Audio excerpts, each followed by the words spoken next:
హనుమంతుడి ఆవేశాన్ని సీతాదేవి ఎలా అణచివేసిందో ఇప్పుడు తెలుసుకుందాం.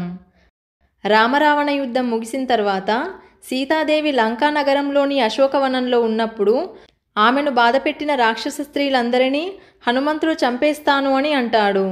దాంతో హనుమ యొక్క ఆవేశాన్ని గమనించిన సీతాదేవి హనుమంతుణ్ణి పిలిచి ఒక కథ చెప్పడం మొదలుపెట్టింది. ఒకానొక కాలంలో శౌనకుడు అనే వేటగాడు ఉండేవాడు. అతను ఒకసారి వేటకని అడవికి వెళ్ళినప్పుడు అనుకోకుండా అతనికి ఒక పులి ఎదురుపడుతుంది. శౌనకుణ్ణి చూసిన ఆ పులి అతని వెంట పడసాగింది.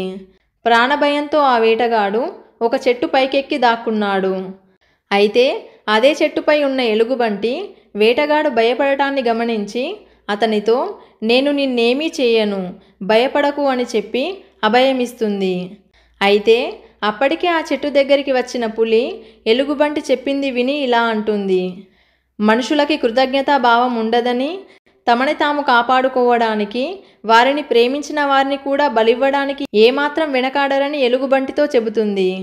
దానికి ఎలుగుబంటి అభయమిచ్చిన తర్వాత దాన్ని కాపాడడం నా ధర్మం అని బదులిస్తుంది. ఇక కాసేపటికి ఎలుగుబంటి నిద్రలోకి జారుకుంటుంది. అప్పుడు ఆ పులి వేటగాన్ని చూసి నేనిప్పుడు ఇక్కడి నుండి వెళ్ళిపోగానే ఎలుగుబంటి నిన్ను తినేస్తుందని, ఆ ఎలుగుబంటిని అస్సలు నమ్మవద్దు అని చెబుతుంది. దానికి ఆ వేటగాడు పులి చెప్పిన మాటలు నిజమే అని నమ్మి నిద్రిస్తున్న ఎలుగుబంటి దగ్గరికి వెళ్ళి మెల్లిగా ఆ ఎలుగుబంటిని చెట్టుపై నుండి కిందికి తొయ్యబోతుండగా హఠాత్తుగా నిద్రలేచిన ఎలుగుబంటి ఎదురుగా ఉన్న వేటగాన్ని చూసి ఆశ్రయాన్నిచ్చిన తనని చంపడానికి ఇలా దొంగచాటుగా ప్రయత్నించడం ఎంతవరకు న్యాయం అని ప్రశ్నిస్తుంది.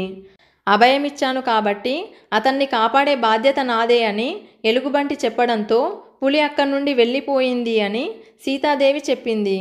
అపకారికి కూడా ఉపకారం చేయడమే ఉత్తమ లక్షణమని, కాబట్టి రాక్షస స్త్రీలను విడిచిపెట్టమని చెప్పడంతో హనుమంతుడిలోని ఆవేశం నశించిపోతుంది. ఈ విధంగా సీతాదేవి హనుమంతుని యొక్క ఆవేశాన్ని అణచివేసింది. వీడియో నచ్చితే లైక్ చేసి జై శ్రీరామ్ అని కమెంట్ చేయండి.